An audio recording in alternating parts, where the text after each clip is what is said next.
Hi there, it's Cherie from Cherie's Crafty Girls. Thank you for joining me today. Today I'm going to make this little pouch, or a similar size, because what I'm doing is just using the last of my Christmas paper, and it depends on what size sheet I have left. This one was an 8.5 by 6 inch. This is 10.5 by 6 inches. So it just depends what size paper you have around to make this. The principle is very simple. Whatever length of paper you have, DSP or cardstock, let's just pop those out the side. Whatever length you have left here, leave ½ inch for your tab, and as long as you can divide the rest of it by 4, that will give you the front, the sides, the back and the side. Then you just need to work out the base, side of your base, the depth of your base, and whatever you're going to use for your flap, because that's quite a deep one and that one's quite a narrow one. So showing you this one, I will put the measurements to the tall one on my blog. So take your scoring tool. This one measures, let's have a look, 10.5 by 6.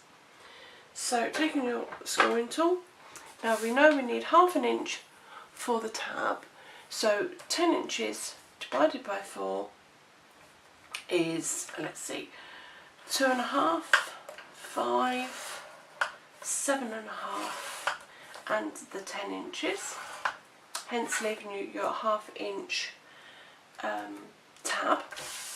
Turn so the short side is on the top, and I'm going to make the base an 8.5 inch.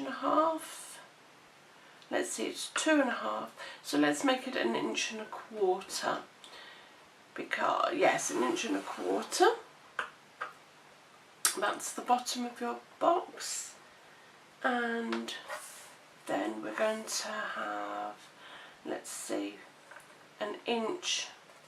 Yes, 1.25 inches for the top, so that's 4 3/4. Okay, I will put these measurements onto my blog. So you've got 1.25 inches for your base and 1.25 inches for your lid.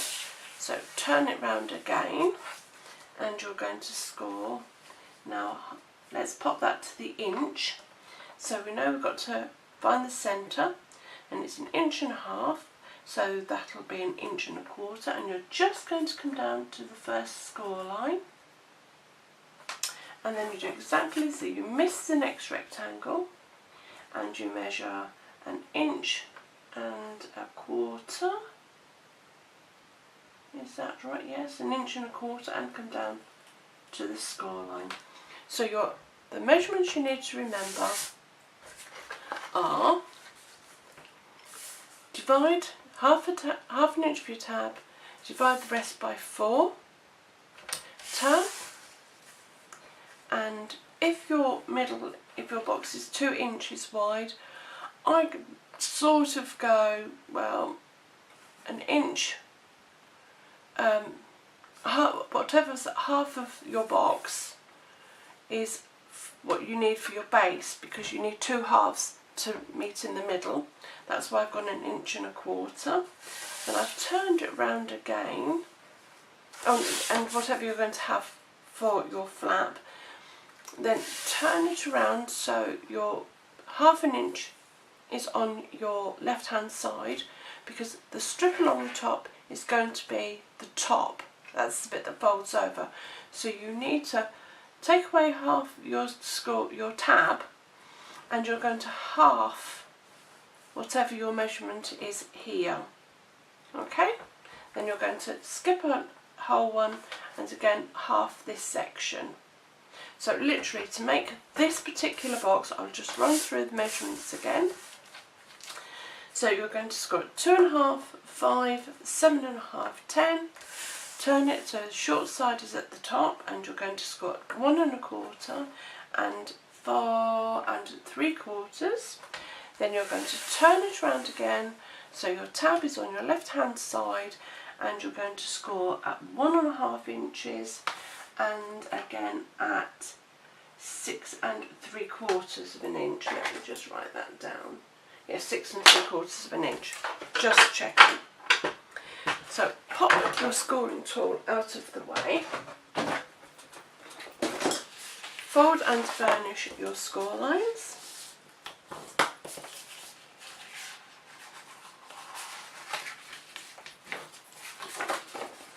And if you are using a pattern paper, you do need to make sure that the top, the one with the notch, let's pop it over this side. See, it's on the bottom of this one, but you do need to make sure it's at the top. Okay? So let's fold that over again. That's the base of the box.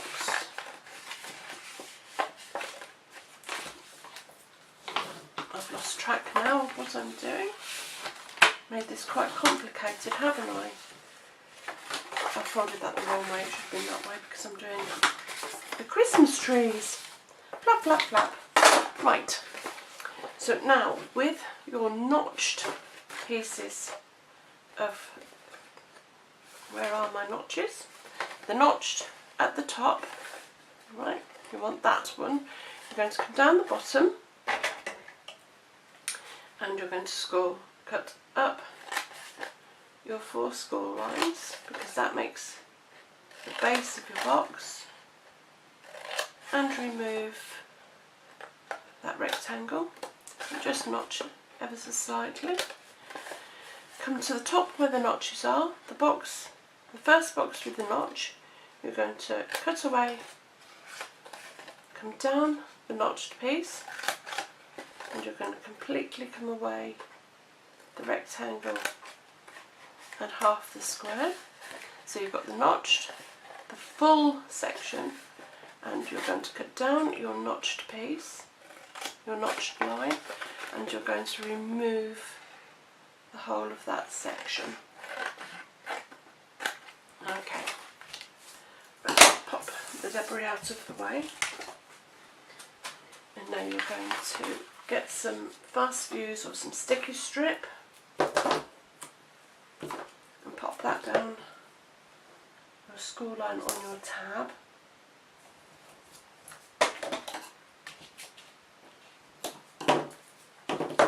And remove the backing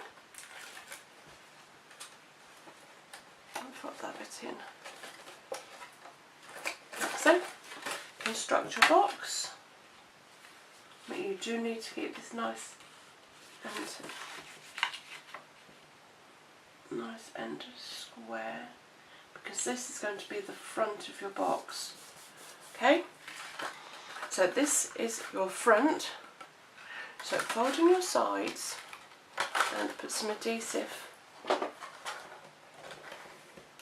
the back and make sure it's nice and square, and bring that in. And your front, put adhesive on, making sure your box is square, and you should just meet. So bring in your bone folder. Make sure it's all adhered. Okay, and then you're just going to squish your box and fold your flap over. Now, you can leave it like that, just round your corners. Let me just show you. You can round your corner.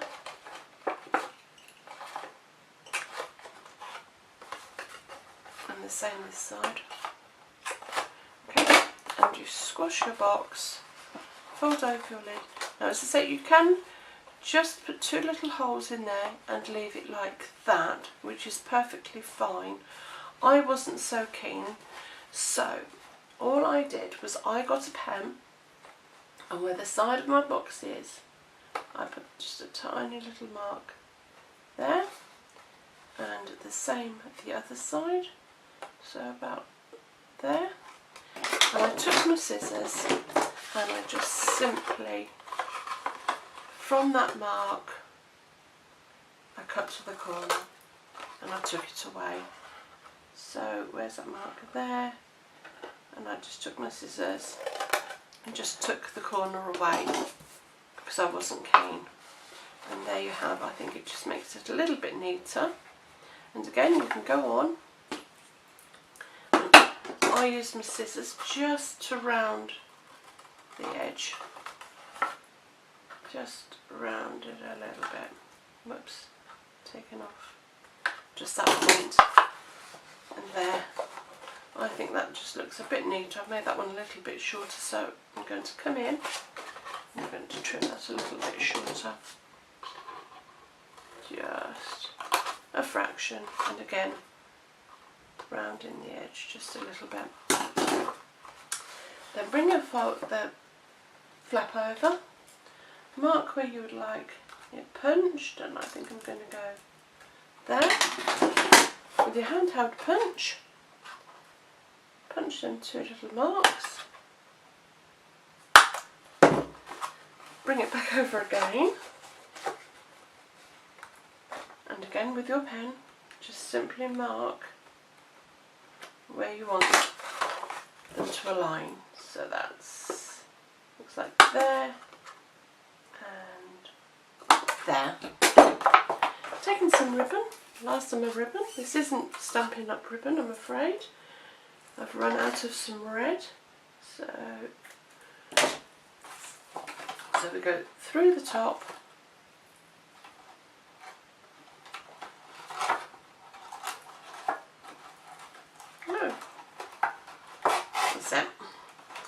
and inside bottom.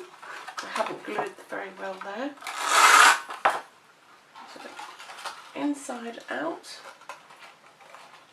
No, outside in, I do apologise. Your first one. Outside in. Bring that along. I bring inside out. Making sure you bring enough ribbon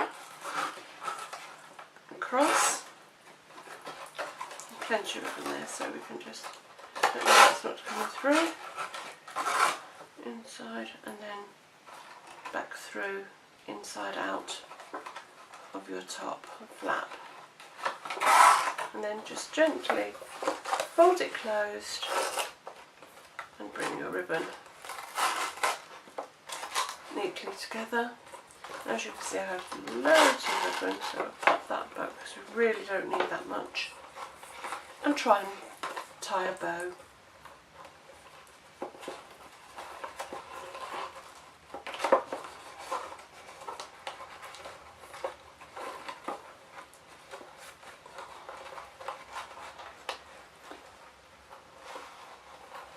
Oops, it's sliding everywhere.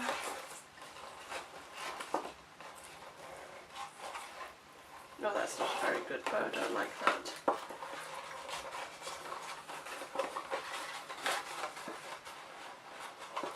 Let's try again. One last go.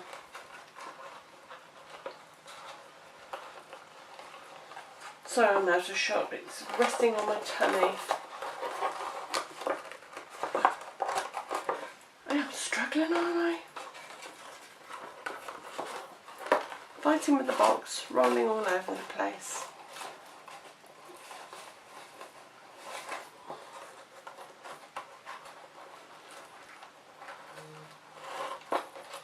There we are. It's an upside down bow, but it'll do for now.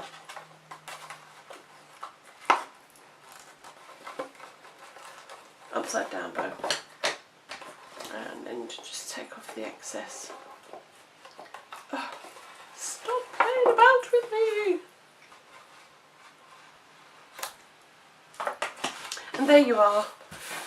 Struggle, struggle, struggle. Upside down bow. Move that like that then. There we go. And these are all very similar. As I said, the principle is made exactly the same. But I think that's a really super way to use up some strips of your remaining DSP. So it just depends whatever size you've got, and they make various sizes of boxes. Well, I hope you've enjoyed this tutorial and I hope it's been helpful to you. If you have, please like and subscribe, Please leave me a comment. I'd love to hear from you. If you'd like to purchase any of the products used in this project, there's a link below to my shop, or there's one on my blog. All the details for this one and this one will all be on my blog, CherieCraftyGirlsBlog.wordpress.com. If you'd like to come and join my team, I'd love to have you on board. There's a link below or again on my blog. So until next time, take care. Bye.